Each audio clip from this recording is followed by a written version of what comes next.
Assalamualaikum warahmatullahi wabarakatuh. Perkenalkan, nama saya Zikri Habibur Rahman dengan NIM 24086491. Saya di sini akan membuat video UAS filsafat olahraga. Soal yang pertama yaitu jelaskan bagaimana pendekatan dialektika dapat digunakan untuk memahami konflik orientasi prestasi dan orientasi karakter. Jawabannya yaitu, dalam dinamika ini, orientasi prestasi bertindak sebagai tesis yang menempatkan kemenangan, pemecahan rekor, serta medali dan efisiensi gerak sebagai tujuan utama, di mana manusia didorong melampaui batas biologisnya demi hasil kuantitatif yang sayangnya rentan memicu kekurangan seperti doping. Sebaliknya, orientasi pendidikan karakter hadir sebagai antitesis yang menempatkan olahraga sebagai alat pedagogik dan fokus pada interalis nilai moral seperti kejujuran, resiliensi, dan fair play tanpa memperdulikan hasil akhir. Soal yang kedua yaitu fenomena penggunaan teknologi VAR. Yang pertama yaitu epistemologi mengkaji hakikat, batas, dan kriteria kebenaran pengetahuan merekam adanya pembekalan landscape epistemik yang berakibat penggunaan VAR. Fenomena ini menandai terjadinya pergeseran otoritas kebenaran yang semula bersifat subjektif, intuitif, dan indrawi dari keputusan mutlak wasit manusia dengan segala keterbatasannya menjadi kebenaran objektif, empiris, dan positif yang ditentukan oleh pregresi algoritma sensor optik digital. Soal yang ketiga yaitu analisis makna tubuh dalam olahraga berdasarkan pandangan filsafat fenomenologi. Filsafat fenomenologi khususnya melalui pemikiran Maurits Merleau-Ponty menolak keras individualisme Cartesian yang memisahkan secara mutlak antara jiwa sebagai pengendali dan badan sebagai mesin. Melalui kacamata ini, fenomenologi menolak pandangan mekanis yang menganggap tubuh atlet hanyalah sekadar tumpuan otot atau biologis yang digerakkan oleh otak, karena pandangan tersebut yang hanya akan menjerumuskan atlet ke dalam jurang keterasingan diri atau alienasi. Soal yang keempat yaitu, dalam beberapa cabang olahraga sering terjadi perilaku tidak sportif demi meraih kemenangan. Analisis fenomena tersebut menggunakan perspektif aksiologi. Dalam perspektif aksiologi yang merefleksikan teori tentang nilai etika dan estetika, melihat fenomena perilaku tidak sportif seperti berpura-pura jatuh, pengaturan skor, atau mencederai lawan sebagai bentuk distori radikal dalam hierarki nilai olahraga. Kasus tersebut mencerminkan terjadinya intervensi nilai di mana nilai intrinsik olahraga berupa kegembiraan, bermain, kesehatan, dan kesempurnaan gerak justru dihancurkan oleh nilai ekstrinsik instrumental seperti uang, bonus, status sosial, dan gengsi politik. Soal kelima yaitu olahraga profesional saat ini lebih berorientasi pada bisnis dibanding nilai kemanusiaan. Evaluasilah pertanyaan tersebut berdasarkan nilai filsafat olahraga.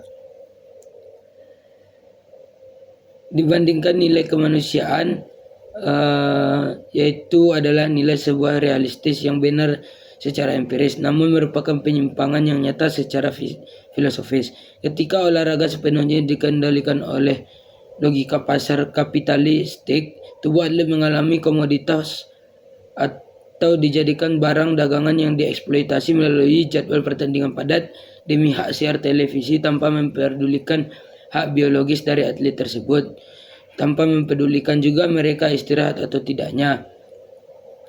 Lanjutnya, komersial radikal ini juga mencabut sifat sukarela yang menjadi akar esensial dari sebuah bermain bebas, sehingga olahraga berupa berubah dari aktivitas yang membebaskan manusia menjadi sebuah rutinitas menjadi kerja yang mekanistik. Soal keenam yaitu evaluasi apakah praktik transfer atlet profesional dengan nilai kontrak yang sangat tinggi masih sejalan dengan hakikat olahraga sebagai sarana pengembangan manusia. Praktik transfer atlet dengan nilai kontrak yang fantastis menimbulkan dilema filosofis karena ada dasarnya tidak sejalan dengan hakikat olahraga sebagai sarana pengembangan manusia secara utuh. Secara ontologis, pemberian label harga kosmik pada seorang atlet telah mencederai hakikat kesetaraan manusia dan menduksi martabat mereka atau properti investasi yang bisa diperjualbelikan. Ketimpangan finansial ekstrem ini juga merusak keadilan kompetisi karena klub-klub kaya dapat dengan mudah membeli kesuksesan sementara klub kecil semakin terpinggirkan dari ekosistem. Soal nomor 7 yaitu apakah olahraga kompetitif bertentangan dengan nilai humanisme? Jawabannya adalah olahraga kompetitif tidak secara inheren bertentangan dengan nilai humanisme, melainkan dapat menjadi salah satu bentuk perwujudan tertinggi dari humanisme itu tersebut. Selama esensi persaingannya dipahami secara tepat. Dalam tradisi Yunani kuno, kompetisi dipandang sebagai sebuah agon, yaitu sebuah kemitraan etis tentang lawan tidak dianggap sebagai musuh yang harus dihancurkan, melainkan sebagai mitra bermain yang kehadirannya dapat dibutuhkan untuk menguji dan memvalidasi pencapaian batas kemampuan terbaik diri kita. Soal ke-8, banyak atlet muda mengalami Soal nomor 8, banyak atlet muda mengalami tekanan psikologis akibat tuntutan prestasi. Jawabannya itu eksistensialisme yang menekankan kebebasan mutlak manusia untuk menentukan esensi dirinya, melihat bahwa tekanan psikologis hebat pada atlet muda muncul akibat terjebaknya mereka dalam eksistensi yang tidak otentik. Kondisi tidak otentik atau bad faith ini terjadi karena atlet muda berolahraga bukan karena panggilan jiwa atau kebebasan memilih secara mandiri, melainkan karena terpaksa memenuhi kebutuhan proyeksi, ambisi, dan target medali dari orang tua, pelatih, maupun institusi pemerintah. Soal ke-9 yaitu rancanglah sebuah model pembelajaran pendidikan jasmani yang mengintegrasikan nilai etika, olahraga, fair play, pengembangan karakter, dan kebebasan individu. Jawabannya itu model pembelajaran komunitas etik dirancang untuk mengintegrasikan performa fisik dengan kecerdasan moral serta kebebasan individu melalui landasan filosofis pragmatisme. John Dewey yang menekankan pembelajaran lewat tindakan, dan eksistensialisme humanitis yang mengutamakan kebebasan memilih secara bertanggung jawab. Model ini berjalan menjadi 4 fase naratif yang dimulai dari fase negosiasi aturan di mana siswa demokratis merancang aturan tambahan agar teman sekelilingnya yang memiliki keterbatasan fisik tetap bisa berkontribusi aktif dalam permainan. Langkah kedua yaitu fase aksi otonom tanpa aksi otonom, dan yang ketiga ada fase rotasi, serta yang terakhir adalah fase refleksi aksiologis. Soal ke-10 yaitu sebagai calon guru PJOK, buatlah gagasan atau manifesto singkat mengenai olahraga ideal di Indonesia masa depan berdasarkan kajian ontologi, epistemologi, dan aksiologi. Secara aksiologi, olahraga Indonesia masa depan wajib menempatkan kemanusiaan, solidaritas, dan fair play di atas angka papan skor dengan cara membangun ekosistem olahraga yang sehat, gembira, bernilai etis tinggi, serta berakar pada keluhuran budaya gerak Nusantara demi membentuk manusia Indonesia yang kokoh, merdeka jiwanya, dan luhur budi pekertinya. Secara epistemologi, olahraga harus diposisikan sebagai laboratorium nalar kritis dan literasi fisik. Dan secara